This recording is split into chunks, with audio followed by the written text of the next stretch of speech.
More on this from the newsroom. And Corey, there's actually a business story here as well, right? Perhaps. Joining me in unholy interview matrimony, Vikki Ziegler, divorce attorney and author of The Premarital Planner. Vikki, let me start the whole thing by saying congratulations, Zuck and Mrs. Zuck. We wish you a long life together, sincerely. But I wonder if the timing of this strikes you as intentional. I think potentially there may be something here underlying this particular date of marriage. I mean, it makes it strange coincidence that the IPO happens and then they get married a day or so after. So I think it was a very smart move by Mr. Zuckerberg, who probably spoke to a divorce attorney or two, if he doesn't have a prenuptial agreement, to make sure that the valuation is set and that, quite frankly, his premarital asset is actually preserved. Yeah, I mean, I think one of the important things is I can't hear anything. Nothing else about this IPO at all seems to be accidental. The timing, there's a lot of discussion about tax sales and about the lockup period ending for the tax period. So I got to wonder that or assume that he's taking a complete look at all of his assets and understanding what assets are his premaritally and what assets are not. Having trouble with that interview. The guest could not hear you correctly, so we're going to head to break, and we'll be back in a few moments.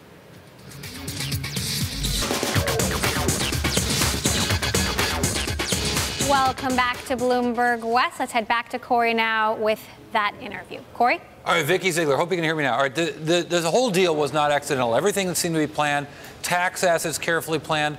What would be the advantage to waiting until after the IPO to get married?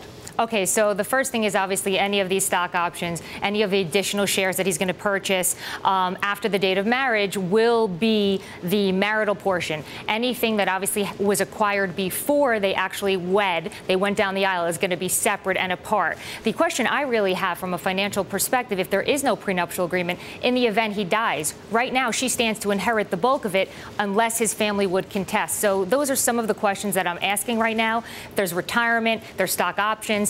All of those things are fair game if there's no prenuptial agreement in place, which to me would be ludicrous for a man like this, who's one of the wealthiest young men in the world. Well, and also with this company, it's very unusual for shareholders because it's what's called a controlled company. Mm-hmm. He owns and controls the majority of the shares, separate owning and controlling them. So this, I think, is a matter that affects all the shareholders. If that holding were to get split up, the entire corporate structure could change for this company. I mean, this could be a financial carnage situation in the event of divorce without a prenup. And even if there was a prenup, quite frankly, he owns, I think, 28% of this company. He's the voting majority shareholder. But at the end of the day, the books, the records, the flow of his income that's received would be analyzed. And that could be devastating. Even the key people that are running this company would be deposed. I mean, it would be, 10, 20, 30, $40 million endeavor to try to figure out what Priscilla Chen ultimately would be entitled to. So I think people really need to kind of take a step back, hope that he did some premarital planning, like I talk about and write about, and ultimately stays happily married forever, quite frankly. Have you seen people who should have done premarital planning and don't, however? All the time. That's why statistics show first marriages end in divorce in about a 50% bracket, second time 62%, third time 74%. So obviously people are in this vicious financial cycle. They're not being smart about getting married. They're not taking those important tips. They're not really talking about money, the smart things that marriages need to work on and talk about before you actually get married. And that's why the statistic goes on, and that's why divorce attorneys like myself are honestly in business. So we want to really help people. We want to have some humanity and make sure that people are talking about the right topics before they get married. So when things do crumble or an issue arises, they're ready and prepared for it. I know you're in New York. Is there anything peculiar about California law as it relates to this deal?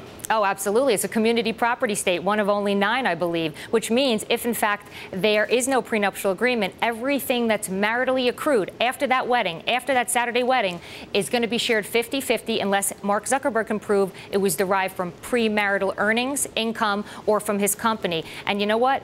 She can fight, and I don't think any judge in a marriage issue, alimony, a whole host of issues that he's going to have to handle if there's no prenuptial agreement. Okay, Vikki Ziegler, divorce attorney. I'm so glad we could reunite and our separation was not final. Thank you. Thank you. And I was nice to you, see?